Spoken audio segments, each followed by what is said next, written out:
Welcome to Gettin Legal With It, a podcast for Colorado young lawyers by Colorado young lawyers. I'm your host, Kevin Cheney. For those listening to us for the first time, I'm a personal injury and criminal defense lawyer here in Colorado. I graduated from the University of Colorado Law School in 2014 and founded my practice, Cheney, Galusi and Howard LLC, a short time later. I'm a member of the Colorado Trial Lawyers Association, where I sit on its New Lawyers Division and also serve on the executive and legislative committees. I'm also a member of the Colorado Criminal Defense Bar Association. And finally, I serve on the Colorado Bar Association's Board of Governors, the CBA Executive Committee, and the CBA Young Lawyers Division Executive Council. If you're interested in learning more about any of these wonderful organizations, please feel free to shoot me an email at kevin@cghlawfirm.com. This podcast is created and sponsored by the Colorado Bar Association's Young Lawyers Division. Our goal with this podcast is to bring you bi-weekly episodes with information that is both fun and informative for young lawyers. We have some awesome guests lined up, and we are just getting started. If you like our podcast, please leave us a review and tell your colleagues. And with that, let's jump right in. My guest today is my friend and colleague, Nick Troxel, owner of the law firm Troxel Fitch. Nick, how are you doing today? Good, man. How are you doing? You know, I'm surviving here in the time of Corona, which, something to be said for that, I suppose. Absolutely. Yeah, we were kind of just commenting on that fact that it feels good to still be surviving through this first pandemic of our lives. Absolutely. Hopefully the first and last. Right. Hopefully. Absolutely. Well, Nick, why don't you tell our listeners a little bit about yourself? Where are you from? Absolutely, yeah. So I'm originally from Lincoln, Nebraska. Go Big Red. What brought you to Colorado? Yeah, so I actually, when I was looking at going to law school, I was pretty dead set on moving to Los Angeles. Not really sure how I got that picture in my head being from Lincoln, Nebraska. I probably would have hated it looking back.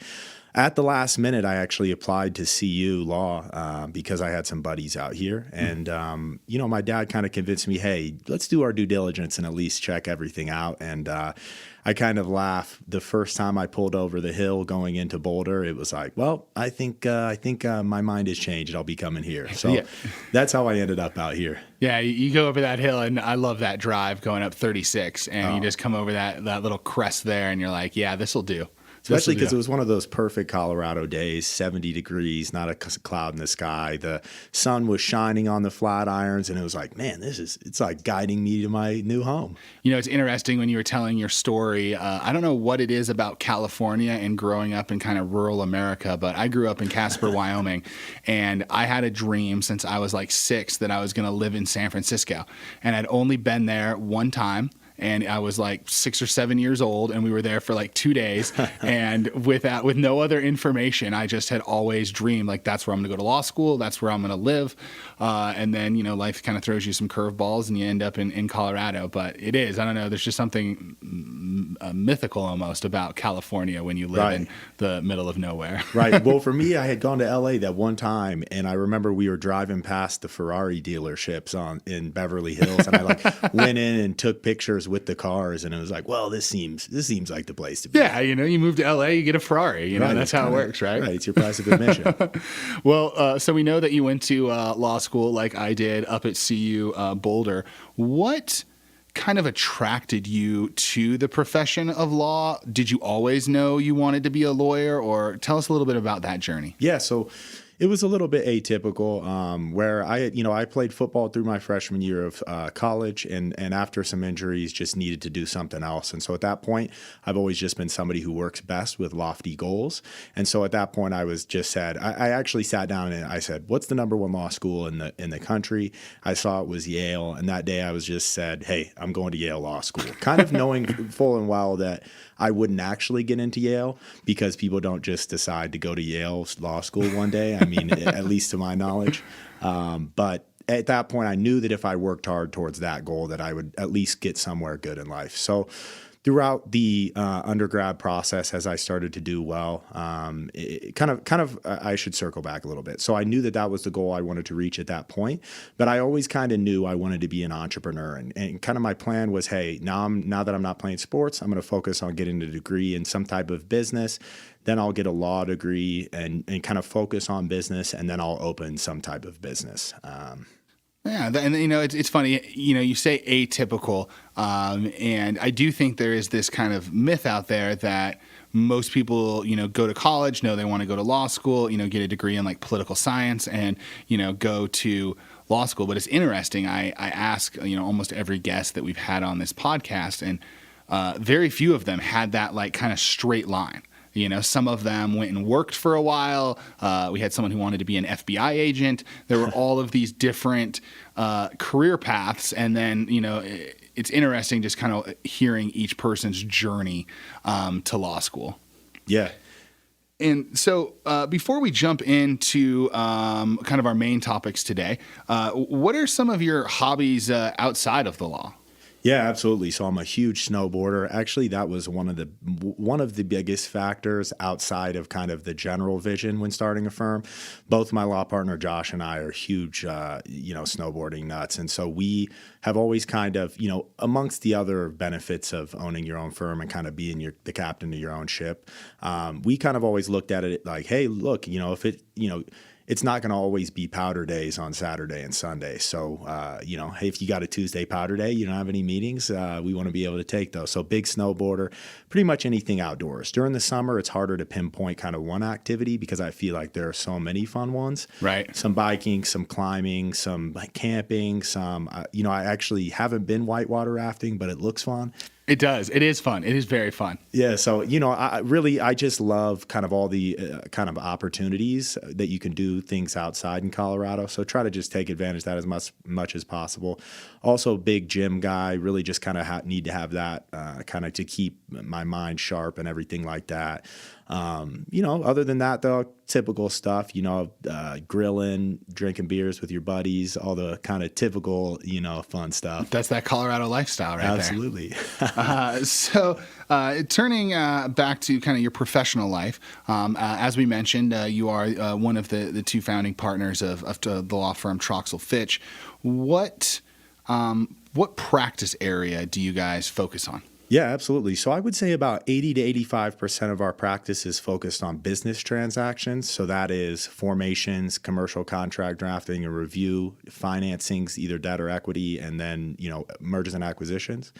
Then about 15 to 20% of our practice focuses on real estate transactions. So leases, buying and selling real estate. And we've also gained some expertise in, a slight specialty in condominium formations. And I think we're going to come back in just a second to, a little bit more about your practice area. First, I'd like to focus on when did you decide, and I know you've mentioned earlier that you've kind of always wanted to be an entrepreneur, and, you went to law school after getting a business degree with kind of that in mind. When did you decide that you wanted to open up your own firm? Yeah, so, a lot of credit for that actually has to go to my law partner, Josh, but it was kind of a long road. So when I came to law school, I was pretty set on being an entrepreneur, but actually my initial plan was, hey, I'm going to, because I got my undergrad in accounting. So I was pretty good at the kind of tax side of thing. And I noticed that a lot of people weren't. It was a kind of a complex area. And so what my plan was, hey, I'm going to get, some type of tax specialty in law school. I'm going to, work for a big firm being kind of a tax specialist for, 5 years or so, try to get some money together and then, have the money to be able to just start trying different things. Throughout law school, I strayed away from the kind of tax specialty just because I quickly realized that I didn't want to be the guy just kind of sitting in the back room cranking hours on specific tax provisions.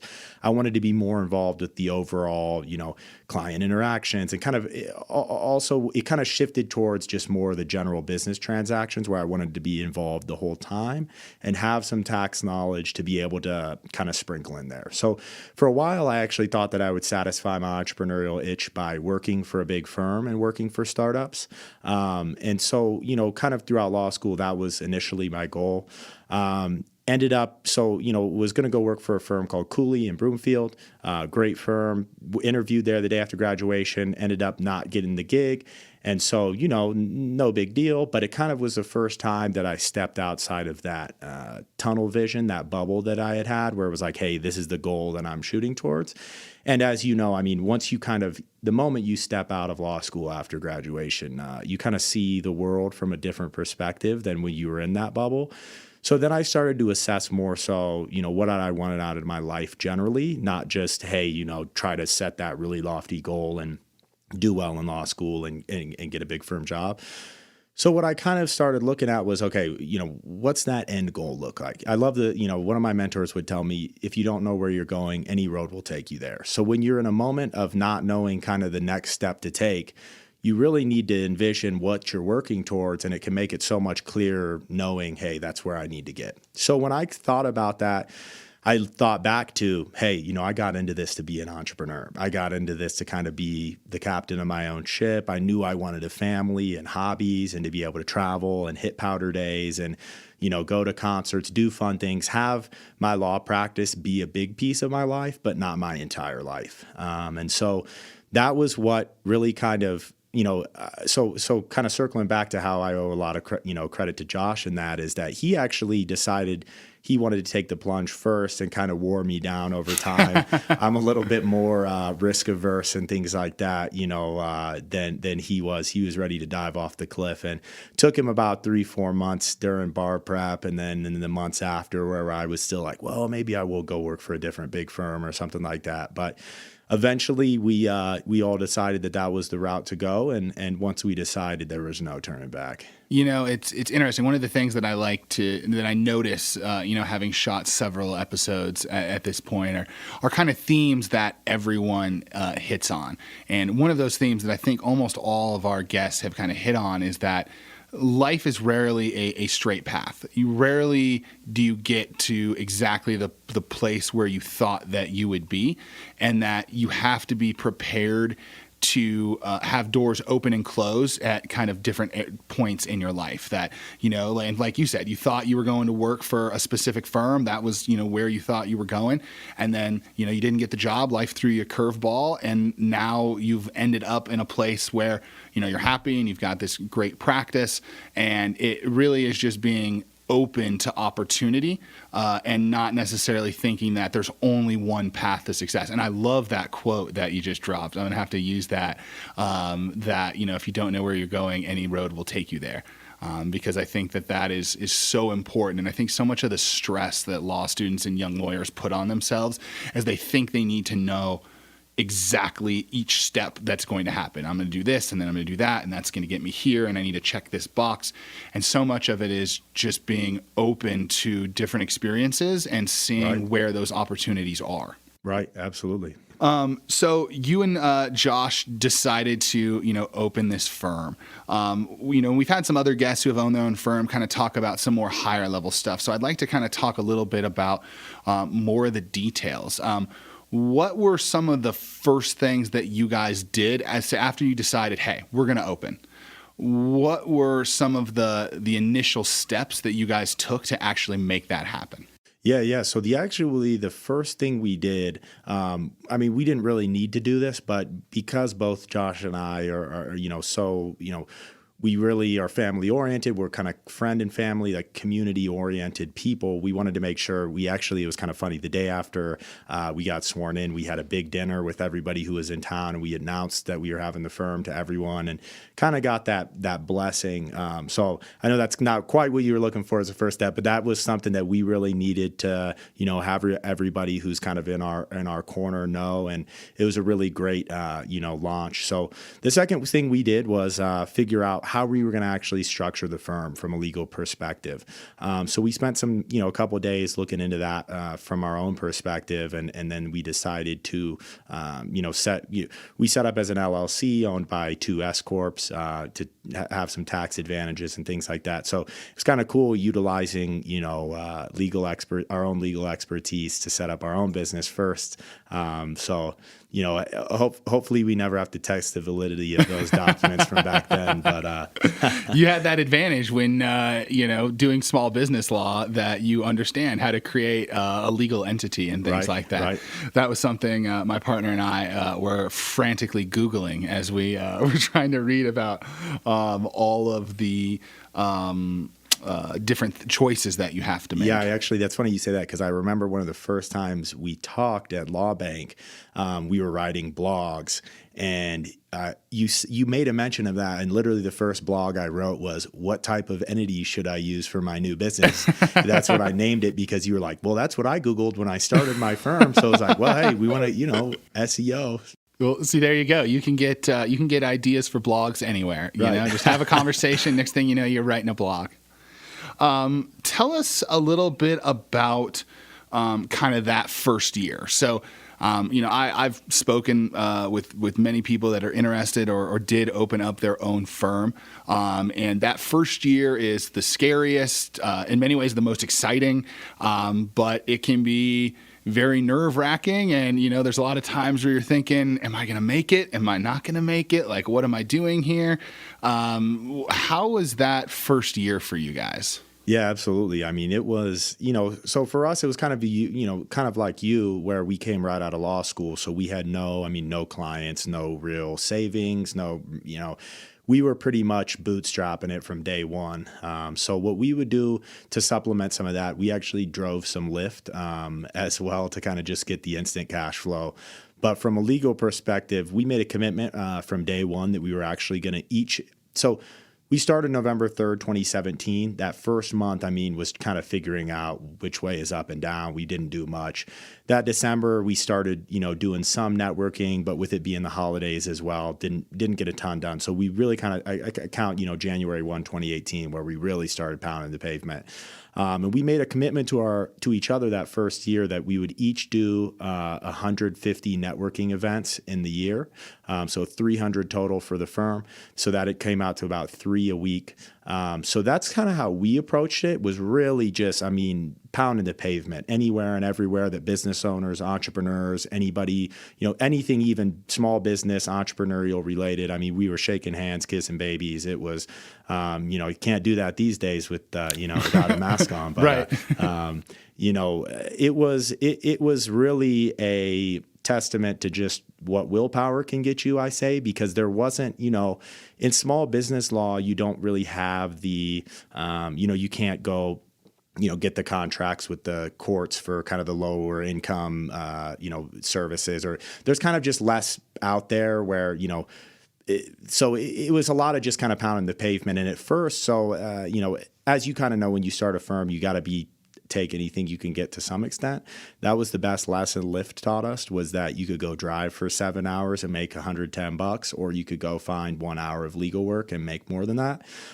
So what we started realizing quickly was, hey, let's get this, let's do this Lyft if we need cash, but as much as possible, be just pounding the pavement anywhere and everywhere. So, we always marketed for what we wanted, business and real estate transactions. Initially, though, we did a lot of consumer debtor defense work.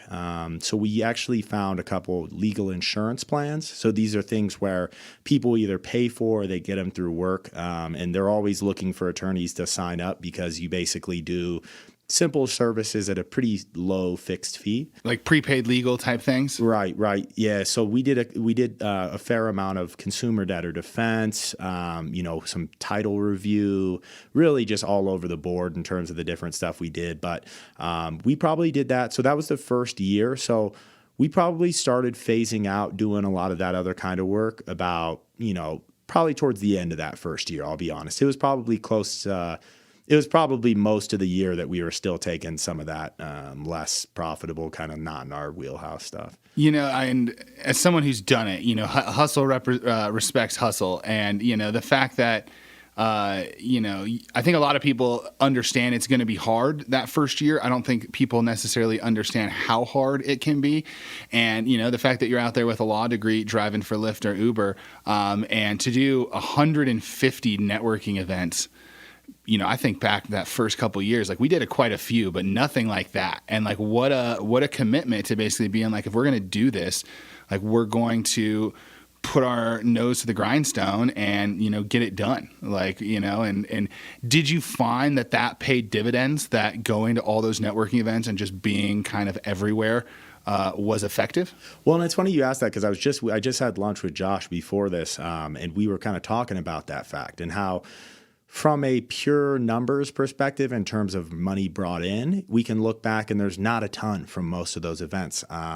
But what a lot of people, I think, don't realize, especially people who are a little bit more nervous about networking, who are nervous about diving in and going into a room of 100, 150 people and schmoozing and breaking into conversations and just kind of generally having to be a little bit more, outwardly social, is that it's really a learned skill like anything else. So the first time that we walked into a networking event and had to schmooze and had to kind of, the whole song and dance, it wasn't nearly as good as what, we could do now where, you're just much more comfortable. You go to more of them. So that's what I would say the biggest value is. We were talking about that today where it's like, I don't regret any of that because it fine-tuned our ability to sell ourselves, how we speak, how we can kind of give an elevator pitch, how we can, read other people and how we can, just really generally be a better kind of networker, salesman, business developer. It's interesting that you say that because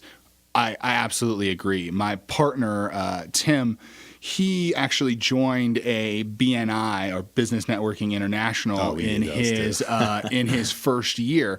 And we did get a decent amount of business, from it, but more importantly was just really learning how to become comfortable in selling yourself.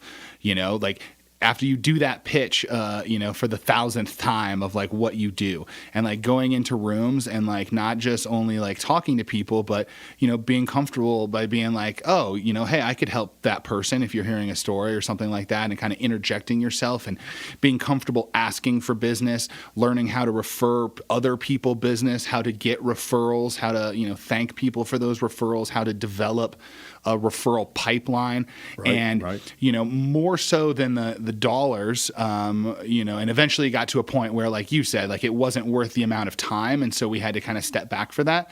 But he and I both decided that, any associate that we ever hire, the very first thing we're going to do is be like, go join a BNI for a year. And whether they bring in business or not, like you're going to become a really good marketer. You're going to learn, how to feel comfortable networking with people and how to be comfortable building those relationships. Because while there is some of it in law school, like it's not the main focus. Right. And sometimes I think that is a mistake that law schools make, and something that I've tried to push them to do a little bit better is this is a really, really important skill, and grades are important, and academic writing are important, but like you really need to be teaching these kids how to market and how to network, because regardless of what practice area they go into, that's a really important part of just being successful in life. Absolutely. And I think it even goes beyond just strictly the marketing piece. One of the things that I think is so important in the practice of law is being able to communicate with your clients and not only provide value, but, convey to your client the value that you're providing. And, I love CU law. I got a great education, but I do think that is one thing that I hope going forward that there can be some focus on that because, I think a lot of lawyers lack a lot of, emotional intelligence and ability to connect with people. And ultimately, a client's not going to know whether your memo is an A+ memo or an A- memo. The client just wants to get it done accurately and well. They want to know that they can trust you, that they can rely on you. So, but in CU's favor, Josh is going to be probably doing a lesson to some of the recent grads. He already did it. He did a webinar with some recent grads just about, hey, the job market's pretty tight right now. How can you kind of sharpen your more kind of social skills and things like that, and kind of put yourself out there and have better opportunities. So I think that it is kind of growing on the law schools. What is your favorite thing or aspect of owning your own law firm? Yeah, so I love the people aspect of it. I like the legal work, but I don't love, I'm not one of those guys who just loves, sinking into a 40-page purchase agreement and cranking, 7 hours straight or something like that. I like meeting the people, assessing the problem, figuring out how I can help them, and really knowing that they have someone in their corner.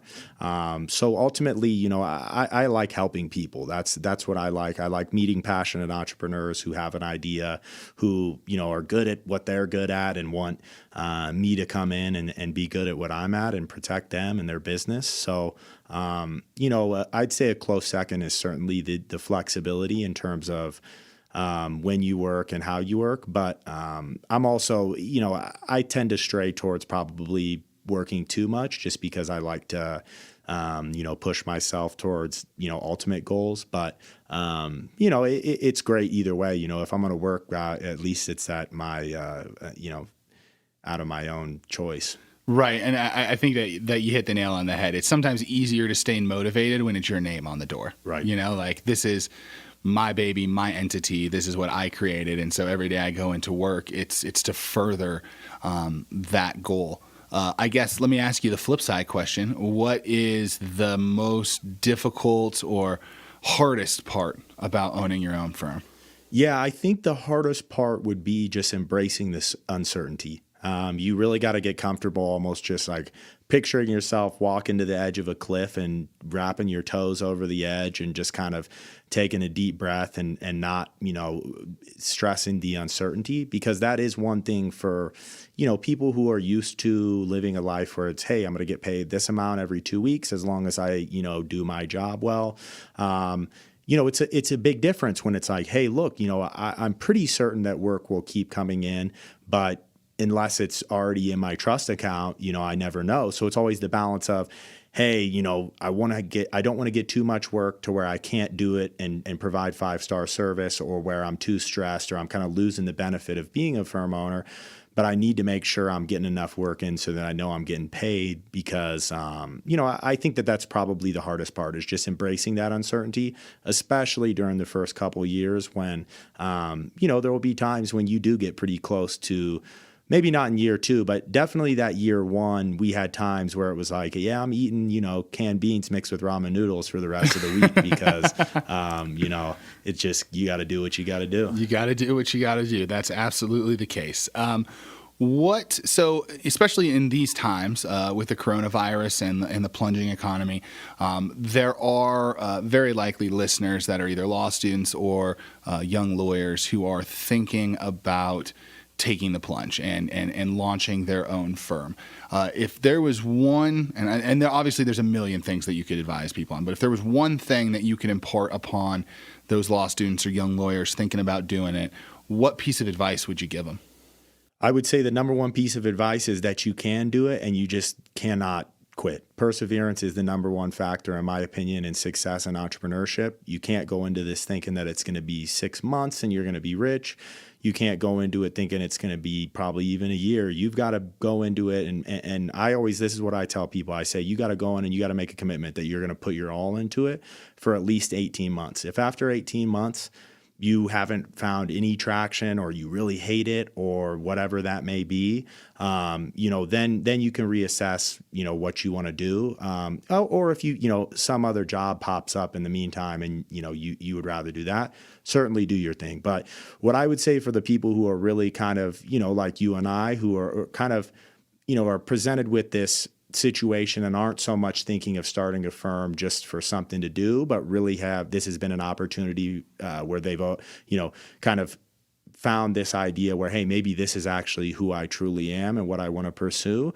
It's going to be a slog for a while, but if you always remember what you're working towards and you're unwilling to quit, you'll succeed for sure. I tell people that it's, the practice of law, if you're willing to just go out and hustle and get it. There's a lot of people who need legal work right now who don't have attorneys. And so, it just kind of depends on how much you're willing to put into it. So I would say, long story short, you can do it. You just have to be never willing to quit. And that reminds me of one of my favorite quotes, which is that people tend to overestimate what they can accomplish in 1 year and underestimate what they can accomplish in 3.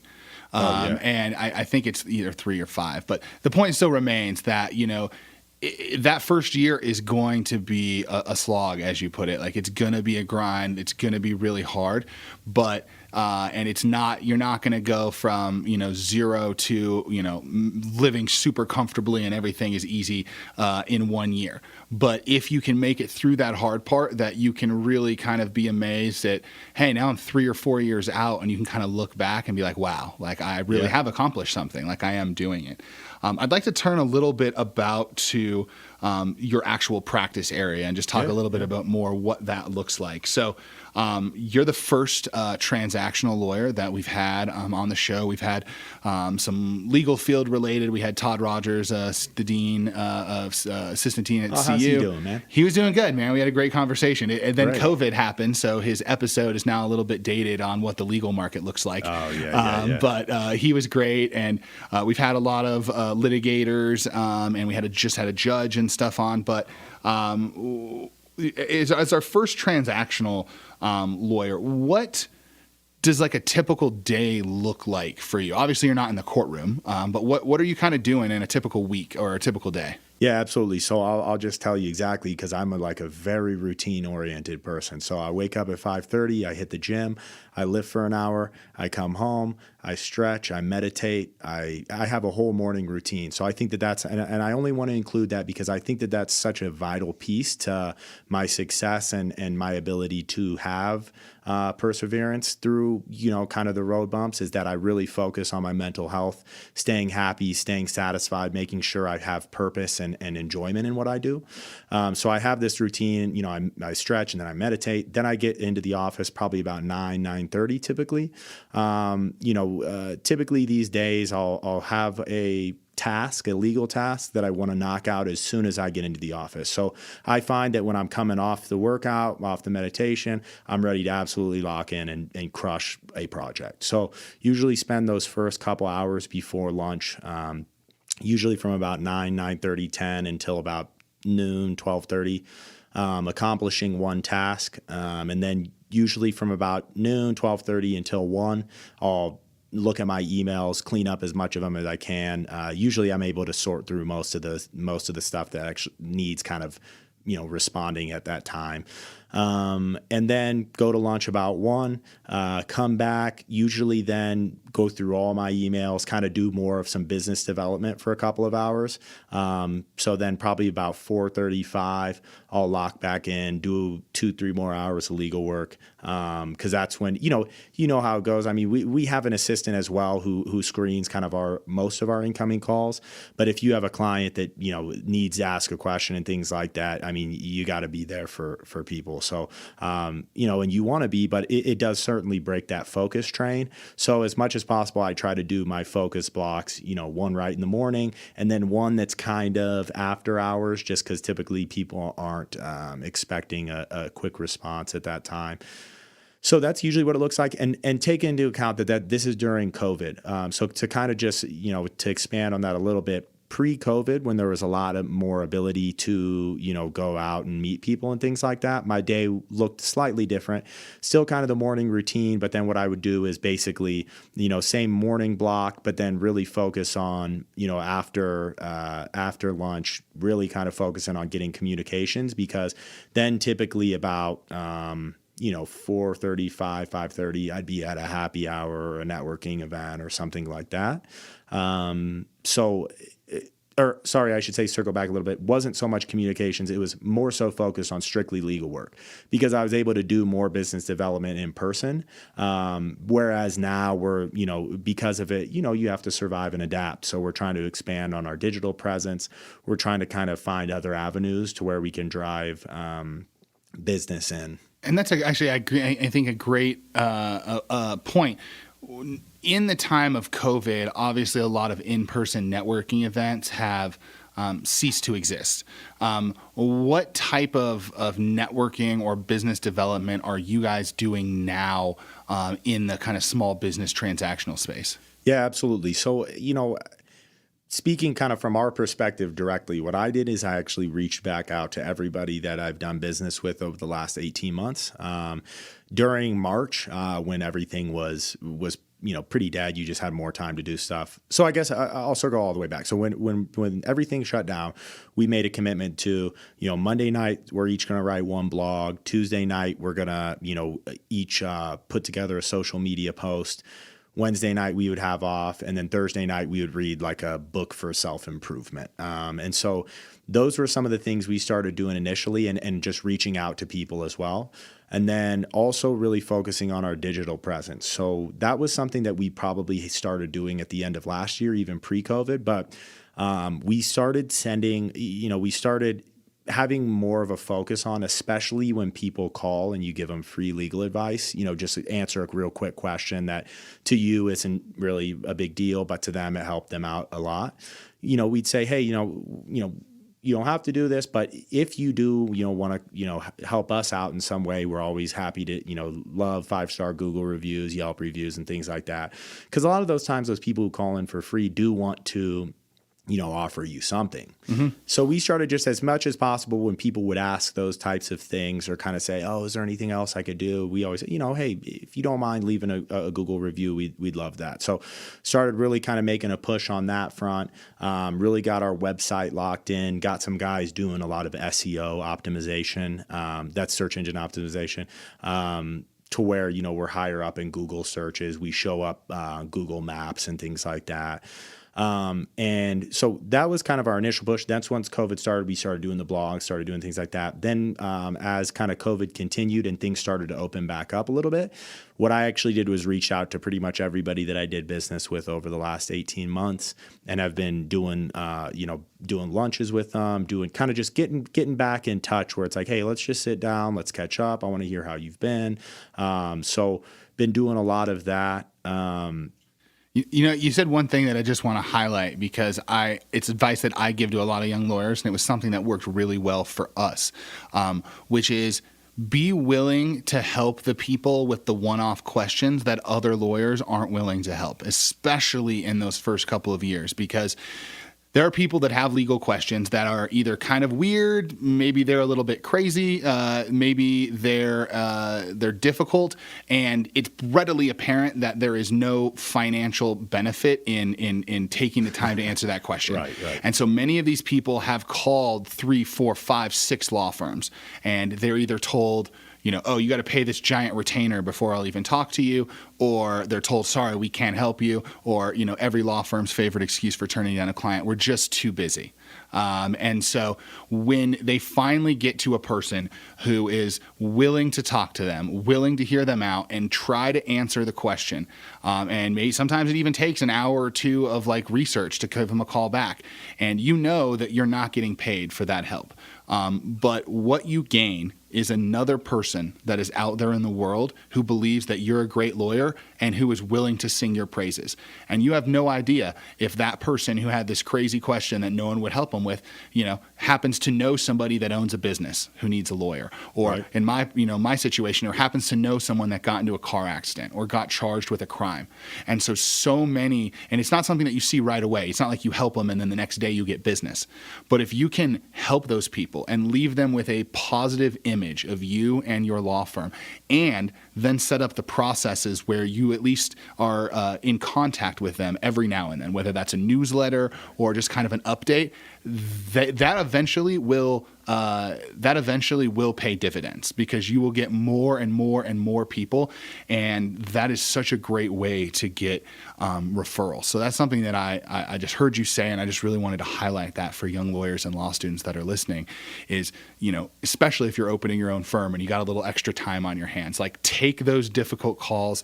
Be patient, do the work, don't expect instant results, because planting those seeds are going to get you, great fruit down the line. Yeah, you're absolutely right. I would just kind of second that. I mean, it's one of those things where it's hard, you can't track it, but it's kind of that just general reputational critical mass, where the more good legal work you do for people, the more you help people, the more your kind of reputation grows in the Denver community. Eventually you just start getting work. And it's not because so-and-so always told so-and-so.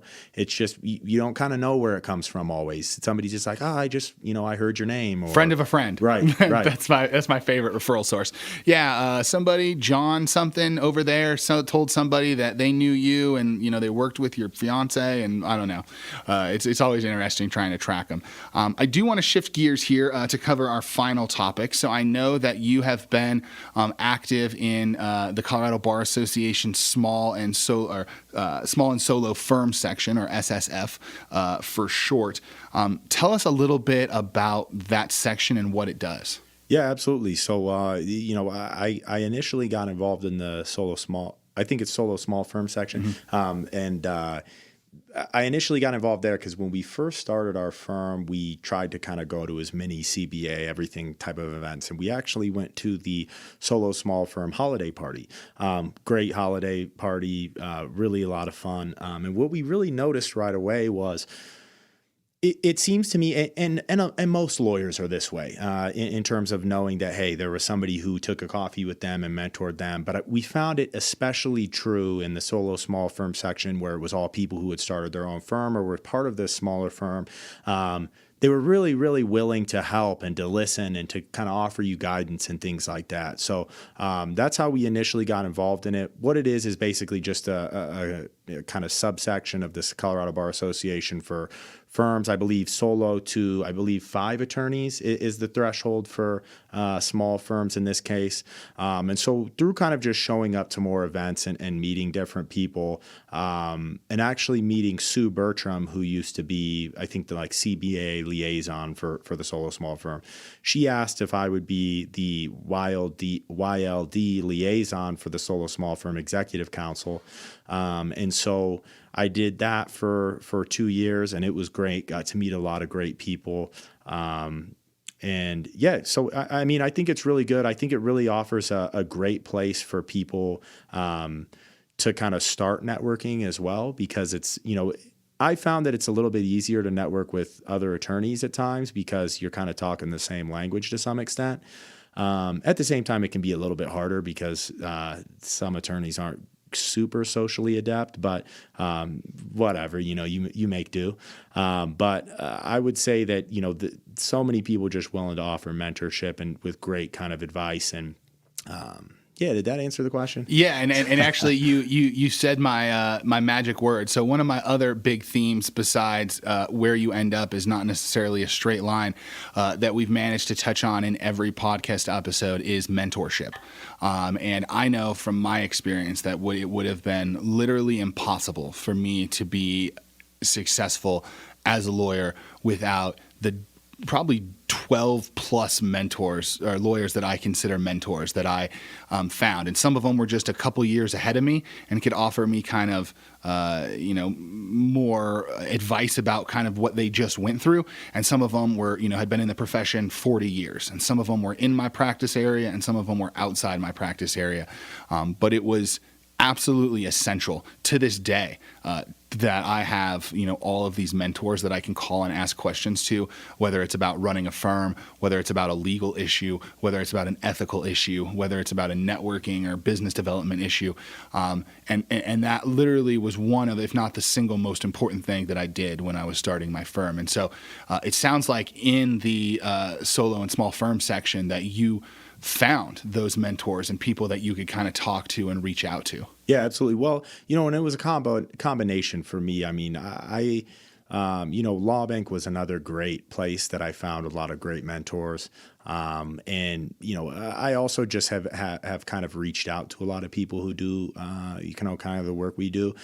A lot of people do the work we do, but there actually isn't that many kind of small and medium-sized firms focused in the business transaction kind of startup space. So there's a few people who just really, really kind of, helped us out at the beginning. And, we'll always be grateful for that. And I think you kind of talked a little bit about it when you were talking about that camaraderie. You felt at that holiday party is this inner feeling to kind of pay it forward. Right? That, there were so many people that sat down during that first year when I knew absolutely nothing and taught me and helped me and graciously gave their time, that there is this feeling of like, I absolutely want to help the next person. And I know I met with you guys when you guys were starting out, and and you're now one of the first people we met with, and now you're meeting with people. Actually, we were just talking about it before we started. I sent you a person who's just starting out, and now you're the person giving that advice to someone that was where you were 3-4 years ago, and so. Has that been your experience as well, that there's just kind of this desire to kind of pass on that knowledge? Absolutely. I mean, there's been very few people or very few attorneys who aren't willing to at least give you one phone call, or, most will give you at least one coffee. And I think it's just that general sense of law is such a practice that, it's such a thing that you have to learn, from doing and having the guidance of someone kind of who's been through it. And as you know, there's a lot of questions that you're going to have that aren't like, oh, well, what's the law surrounding X topic? It's like, hey, how do I send this type of email? If I'm asking for this, like, how would I tone this? I mean, is this going too far? I mean, there's kind of small things, or like, hey, a client, told me this, how would I handle that? I'm blanking on specific examples, but there's just certain things where, beyond the actual in the weeds legal stuff that another lawyer who's been through it can kind of coach you on. Yeah. Hey, if you're having, if you're doing a consultation on this type of matter, make sure you're kind of aware of these factors that may be kind of discussed as well. Right. Well, thank you, Nick, so much for coming on the podcast today. I'd like to end each podcast, and I know that you're willing. If there are young lawyers or law students out there who want to get in touch with you, whether it's to talk about opening their own firm, small business law, just the general practice of law, or finding good powder snow days, whatever it is, are you willing for people to reach out to you? Absolutely. Yeah. And what's your email address so that people can contact you? Yeah, absolutely. So it's a little bit long. I picked it after my CU email address, which it made a lot of sense. It is my name, Nicholas, Nicholas, .Troxel, Troxel, at TroxelFitchlaw.com. TroxelFitchlaw.com. If you just Google Troxel Fitch, you'll find our website, and then you'll know how to spell everything. Awesome. Well, there you go, guys. If you need if you're looking for a mentor or looking for somebody who's done this before, who you want to reach out to, definitely reach out to Nick. He is a great guy. Thanks again, Nick, for coming on, and I'll see you around. Absolutely. Thanks for having me, Kevin. Get legal with it.